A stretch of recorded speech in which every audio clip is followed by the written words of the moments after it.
Friends, மகளே என் மருமகளே upcoming எபிசோடுக்காக இன்ட்ரெஸ்டிங்கான ப்ரொமோ ஒன்று ரிலீஸ் பண்ணியிருக்காங்க. ப்ரொமோட தேதி 3 to 8 நவம்பர்னு போட்டிருக்காங்க. ப்ரொமோவில் என்ன காட்டியிருக்காங்கன்னா, அபிராமி வீட்டில் அந்த அவங்களோட வளர்ப்பு மகன் நவீன் இருக்காங்கல்ல, அவங்களுக்கு பொண்ணு நிச்சயம் பண்ணுற அந்த ஃபங்க்ஷன் நடக்குது. அந்த நேரத்தில் பொண்ணு உங்களுக்கு பிடிச்சிருக்கா அப்படின்னு கேட்கும்போது அந்த நவீன் வந்துட்டு, எனக்கு பொண்ணு பிடிச்சிருக்கு, கல்யாணத்துக்கு நான் சம்மதிக்கிறேன், ஆனால் நான் இந்த பொண்ணை கல்யாணம் பண்ணிக்கிறேன் அப்படின்னு சொல்லி துளசியை கை காட்டுறாங்க. அதை கேட்டதுமே பார்த்தா அபிராமிக்கு ரொம்ப கோவம் வந்து ஓங்கி அரைஞ்சிடுறாங்க. இப்படி துளசியை பற்றி ஒரு ஞாபகத்தை உன் மனசில் வச்சு நீ இந்த வீட்டில் இருக்கவே கூடாது, வெளியில் போ அப்படிங்கிற மாதிரி சொல்கிறாங்க. உடனே நவீன் வந்துட்டு, நான் என்னதான் இருந்தாலும் உங்களோட பெத்த பையன் இல்லைல்ல அப்படிங்கிற மாதிரி சொல்கிறாங்க. உடனே அங்கேருந்து பார்த்தோம் அப்படின்னா அப்படியே வெளியில் போகிறாங்களா என்னங்கிறது தெரியல. ஆனால் மறுபடியும் துளசி வந்துட்டு இப்போ பார்த்தோம் அப்படின்னா அபிராமிக்கிட்டையும் பரஞ்சோதிக்கிட்டையும் வந்து, நான் உங்களோட பையன் இருந்த இடத்துல இருந்து எப்போவுமே நான் உங்களை பார்த்துக்கணும், எனக்கு இந்த கல்யாணம் இதெல்லாம் எதுவும் வேணாம், அந்த மாதிரி ஒரு ஏற்பாடு பண்ணாதீங்க அப்படிங்கிற மாதிரி சொல்கிறாங்க.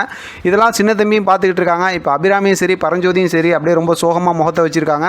இன்ட்ரெஸ்டிங்காக ப்ரொமோவை முடிச்சிருக்காங்க. என்னதான் இருந்தாலும் ஸ்டோரியை ரொம்ப தூரம் லென்த்தாக கொண்டு போவாங்கன்னு நினச்சேன். ஆனால் ரொம்ப ஷார்ட் அண்ட் ஸ்வீட்டாக இந்த வாரத்திலே இந்த ஸ்டோரியை முடிச்சிட்டாங்க. ரொம்ப அழகான ஒரு விஷயம் தான். ஏன்னா இந்த அவங்களோட வளர்ப்பு மகங்கிற பேரை கொண்டு வந்து ரொம்ப தூரம் இழுத்துட்டு போயிடுவாங்கன்னு நினச்சேன். இதை பற்றின உங்களோட கருத்து கமெண்ட் பாக்ஸில் தெரியப்படுத்துங்க. தொடர்ந்து ஆதரவு கொடுங்க. தேங்க்யூ ஃபார் வாட்சிங்.